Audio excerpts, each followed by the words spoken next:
What's up? What's up? Welcome into this award-winning emergency Orange Zone podcast. Emergency because it's a big deal on this Tuesday. Tommy Sladek, Samantha Croston, Rachel Culver on the producer mic. Benny Williams dismissed from the Syracuse men's basketball team. And I'm not so sure that anyone is ultimately super shocked by this because there were events that led up to this. Right. He was suspended for the exhibition game. For the first two regular season games, he sat out against Gonzaga. Now he is dismissed. So there was a timeline to this and events that led up to this decision. And it'll be important for the next day or so before we get a chance to talk to Coach Autry after the Louisville game on Wednesday that we don't know the fine details. So that's something, while there, I think, is some writing on the wall with what could have led up to this, we don't know for certain what went into this dismissal. So we're going to bring you moments and things that happened that are somewhat in line with this, but end of the day, there's a piece of our conversation today that just can't happen until we hopefully get some conversation tomorrow night. So ultimately, let's start about Benny's last game in orange uniform, because I absolutely would be shocked if this didn't play a part.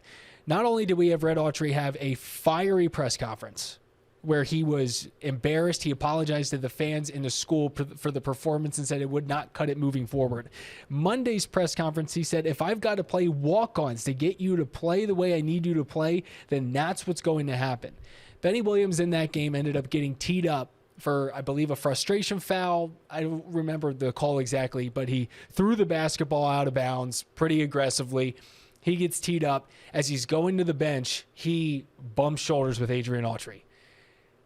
Adrian's biting his lip when that happens. He gets to the end of the bench. He spits on the ground, which I don't know. Maybe that happens all the time. I don't know. That was just a little weird too. And then at the end of the game, as Rachel pointed out with her private eye and magnifying glass, there were still 8 seconds left in the game in that blowout loss to Wake Forest. And he is already bulldozing to the locker room. Coach Griffin tries to stop him. He keeps going. So the body language, the energy he gave off in that game was bad.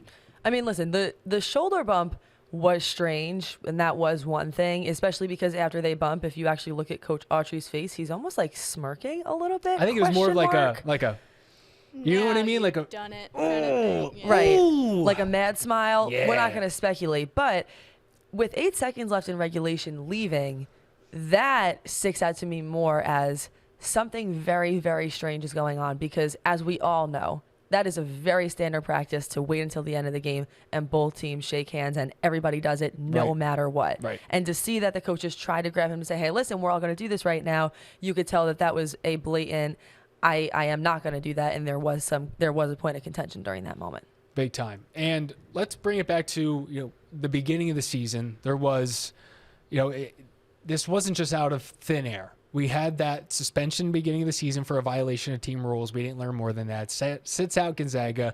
And ultimately, the big picture of the season, right, is he somewhat digressed from his final year with Boeheim to his first year with Autry to coming off the bench, end of the day, as a junior on a team that has no seniors, right? Or has no seniors that are getting playing time. It's a sophomore-dominant team. And for someone I think that was more so looked to be a leader as an upperclassman, he seemed to have more moments of immaturity than anyone else. Well, that's the thing, is the expectations fell short. I think many expected that he would be in a starting role entering this year, and because of some of those suspensions and whatnot, that got in the way. And you even brought this up. I think it's interesting to look even deeper and further back into high school. And I want to hear the insight that you found there, because it's important for, I think, the fan base and everybody who doesn't already know to know that there were always high expectations for him heading into this program, even back to high school. Big time. I mean, it was 3 long years with Benny Williams, let's be honest. And when he came in as a freshman, he was really that part of the freshman class. He was the name. Ends up going to IMG Academy, which is just elite in high school hoops. But he's this 6'8", 6'9" small forward, athletic out the wazoo. The shooting was what was that development. Can we get there? And he had moments over the last 2 years of really being able to have a smooth stroke. But he comes in where he reached as high as number 25 on the 24/7 composite ranking. if you look on it right now, he's like a 96, but a 4-star. But, some sites had him as a 5-star. But the storyline was this 5-star, really big recruit in the final years of the Jim Boeheim time as head coach. And so there's high expectations for him coming in freshman year. And it just never reached the moment Syracuse fans were expecting. So there were high expectations. And if you look at the numbers, right, and you go through these 3 seasons, I mean, the first year it was 1.9 points per game, 10 minutes averaging. Last year it was his most, which was 22 minutes averaging a game, averaging 7.2 points. And then this year, coming off the bench, 17 points, 5.4 rebounds, or 5.4 points. So it never reached the mark fans expected. And honestly, I will say that even just being a former athlete, like, you have mixed feelings when you see a situation like this, because first of all, of course, just wanting to see him, succeed somewhere else in life and at another program. He is a person. I think it's important to remember that we don't have all the details, but it's tough because, knowing that he did already have some disciplinary action, I know that if I was an athlete on my former team having a strict coach, which I did, I'd really be wanting to do everything I possibly could to stay on my best behavior because I want to stay with the program. So I could see the frustrations. But as you mentioned, actually, he is seeing some support from his former teammates on Twitter. Yeah, I mean, this is or Instagram, actually. On Instagram. It's where the cool kids are these days. I'm so outdated. Yeah, I know. We're dinosaurs, Sam. We're... Compared to Rachel. I mean, forget about it. I mean, Rachel's one with the kids. Personally, I'm still caught up on the fact that you said out the wazoo about 5 minutes ago. What's wrong with that? I feel like, what's going on? No, I like it. I think it's great. Is that just new to your... No, I just haven't heard it. Wait, meanwhile, she's texting her dad. What does out the wazoo mean? Yeah, what's this millennial talking about? I love the word wazoo, and I feel like I'm one of the only people that actually use it commonly. So I'm more so like... appreciating the fact that nice. It came across as a diss. It did, which totally. I would have taken. I would have been fine with that. But anyway, just on Instagram in the last hour, Syracuse put out the post about him being dismissed and all that. And it was J.J. Starling as well as Quadir Copeland and Judah Mintz, all with Quadir Copeland had this emoji. I don't know how you want to, I guess that's it. And then the broken heart, J.J. Starling, this emoji, and then Judah Mintz, 2 broken hearts. So... It's a sad day. I mean, it's a sad day. I mean, and at the end of the day, it's like he's probably their boy. He's probably their friend and their teammate and someone that's been a part of this journey. And so there's some frustration there.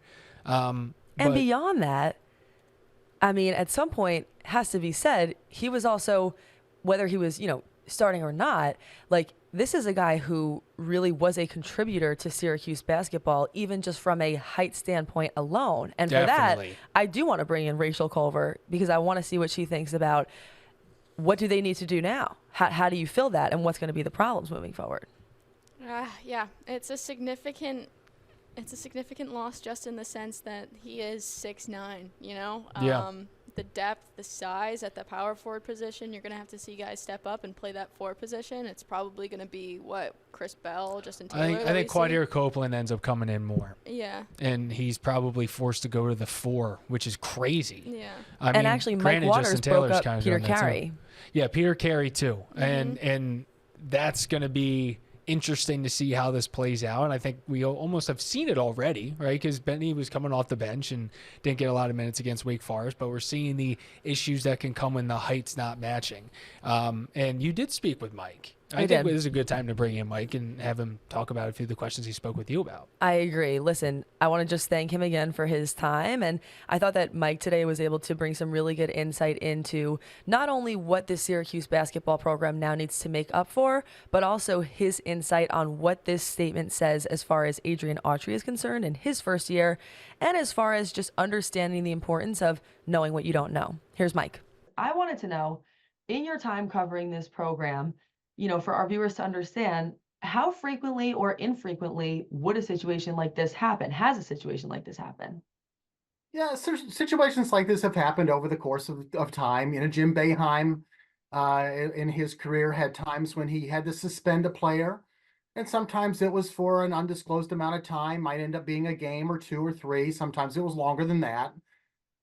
Some other times it was a university-related suspension, maybe not something the coach had actually done. But, I do think it's interesting that this is, Adrian Autry's first year. This is a first year head coach having to establish himself as the leader of the program and making sure that, all the players within the program know that, this is how things are going to be run, that, he expects things to be done a certain way. And, you have to, whether you're a parent or a teacher or a coach or whatever position you're in, when you establish a set of rules, if you don't follow up on them, when people don't follow them, then you're not going to be a very effective leader. Do you think, I'm just curious, like from what you hear or from what people email you, do you think that a lot of people are going to ultimately agree with this decision, or did it surprise you knowing Coach Autry, or not really? Didn't surprise me. Obviously Benny has had some other issues this season. We're all well aware of them. That was the early season suspension that included an exhibition game, and then the first two games of the year. He came back from those, and just after playing in just two games, then he's suspended again for the Gonzaga game out in Hawaii for another undisclosed violation of team rules. And you're kind of like, well, this is not a good thing, right? If you're coming off a suspension, you're supposed to be minding your P's and Q's at this point. And if you're still not totally getting it, then that's a sign, right? That, you're just not able to be responsible enough to, to satisfy your head coach's demands. And we've heard a couple times this year, Adrian Autry talks about the standard. The orange standard, and the standard's going to be the standard. And, then the last Saturday night after the Wake Forest game, he talked about how it was unacceptable. And he was talking just in terms of the entire team. But I think in terms of whether it's the team or an individual player, that you still go back to this is a first year head coach letting everybody know that, he's got a certain standard he expects them to live up to. And if they don't, there will be ramifications. Yeah, absolutely. And in thinking about the team itself, I actually think you're the person who maybe wrote about this earlier today. But, a lot of people have been thinking about what Benny Williams actually meant to this team on the court and his height and the role he filled. What do you think that the team loses or will have to now figure out a plan for with him being gone? Well, this is a significant loss when you think about it, because even though Benny wasn't starting and he was only playing about 17, 18 minutes a game off the bench, but he provided size and athleticism off the bench at that power forward position. And this is a team that's already kind of thin up front. Malik Brown started the year as a backup to Naheem McLeod, but now Malik, who's really a power forward at 6'8", is their starting center. Naheem McLeod at 7'4" is out for the year now with a foot injury that required surgery. So you've already gone smaller and you've already lost depth at both center and power forward, because really Malik Brown should be a power forward. Since he's having to play full time at center, now you're looking at Justin Taylor at 6'6", has started every game at power forward. And he's giving away size almost every night out. I mean, last Saturday at Wake Forest, he was guarding 6'11" Andrew Carr, giving away 5 inches. And it's not like that's a rarity. That's almost every night out for Justin. But you always had Benny at 6'9" available when the mismatch was really being, a problem. You could bring him in, and between both his size and his out of this world athleticism, he could help you match up against bigger power forwards. Now Syracuse doesn't have that guy. It's not an option anymore. You're going to see a lot of small lineups, and I think you might also see a lot more of Peter Carey at center when you have to, Adrian might actually have to move Malik over to power forward some. He didn't like to do that because it just meant you left Malik on the floor and you could run into foul trouble after a while. But I still think the lineup of Malik at the 4 and Peter Carey at the 5 is one that you will see now in the last, whatever it is, 8 or 9 games left of the regular season. All right. Listen, anything else that you think is important for viewers to know? You're obviously one of the people that's the closest to this team. I was even reading about, Williams coming into high school. This is somebody who the team really had, a lot of high hopes for. Anything else that you think is important for our viewers to know about his journey and how it ended? I think it's let's hope it's not a sad ending. Let's hope it's not the ending. Let's hope he finds something someplace else in another school, and is able to have a positive experience at the college level. That's what you hope for all these kids. And I think it's important to remember we are talking about, in a way, kids. I mean, yeah, they're older, but whether they're 18, 19, or 20, they're still young people, developing still. And, it's easy to like criticize Benny Williams right now, or, people can rip him if they want for being immature or whatever it is. But we don't know what we don't know.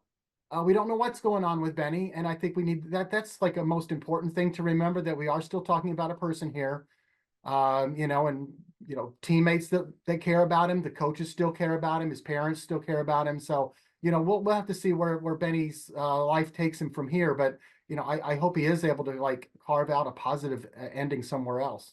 Was Mike Waters, Syracuse.com. So again, want to thank him for his insight, as he has spent a lot of time covering this program. Big time. And I do think it's impossible to ignore that, again, this story didn't just start all of a sudden in his junior year, right? Like there were those moments where the body language, fans were catching on, being like, there's something off here. There's something off. And we just saw that at certain points, especially in his sophomore year and this year. And I just remember last year there being, team huddles, and he's kind of off to the side, practicing, kind of doing, ghost shooting and just little moments that were odd. And you didn't see that often, or him yawning on the bench. It just, the energy felt off at times, and it's impossible to ignore it, because I know every fan that was watching those games saw it too. And I'm sure his teammates saw it too. But Right. honestly, the fact that several of them are reaching out on Instagram, on a social media platform, to show their support also shows me something about the relationships that they had together. And they always seem to be trying to build him up. I agree. And listen, end of the day, some of that behavior is inexcusable. And I'm sure as a teammate or as his coach, there are things that had to be said, and that's why this decision had to be made. If you don't follow the rules on a team, when there are team rules, then there is going to be consequences. That's the way life works. But I do think that it was also important what Mike Waters said. I'm not excusing this, but it's just context. These are people who are still young adults, who are not fully formed, who are just trying to figure things out, and you don't know what you don't know. We don't know why he was behaving that way, nor do we know at this point what he was suspended for. So I just encourage everybody to really wait until we ultimately and hopefully to find out more of those details. And even if we don't, just hoping for the best for him and to find a new place for him or a new program moving forward. Rachel, what's been your just reaction to all of this? What are the things that you're thinking about in that basketball mind of yours? Like you said, like this isn't something that necessarily comes as a huge surprise. Obviously, it's a big step to be fully dismissed from a program, but even back earlier in the season when we saw those suspensions and how kind of there was a lot of mystery surrounding those, as we talked about.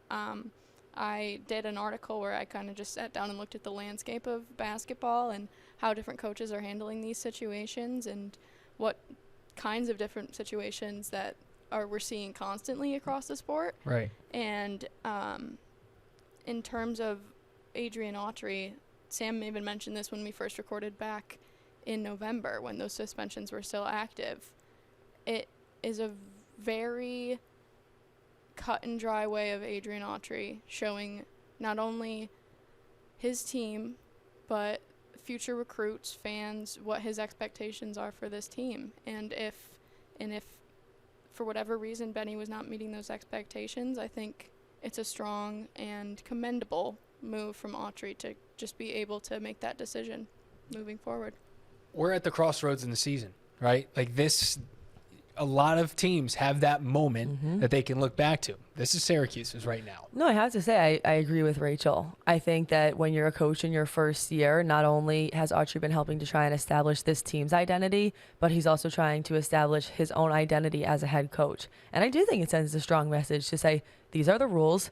Everyone needs to follow them. And if you don't follow them, there will be consequences. Because you're right. It's not just the players who are on the team now. It's all of the players who are going to commit to the program in the future. Everybody sees that message that he made, and you just never know. I'm not saying that this is going to be season changing, but if he really felt like there was something going on where it was affecting the team culture, then who knows what happens. Maybe there really is some kind of strengthening bond or something that changes with his absence where the team somehow gets stronger. You never know why he made those decisions, but I think him being confident in that decision is a statement to everybody watching.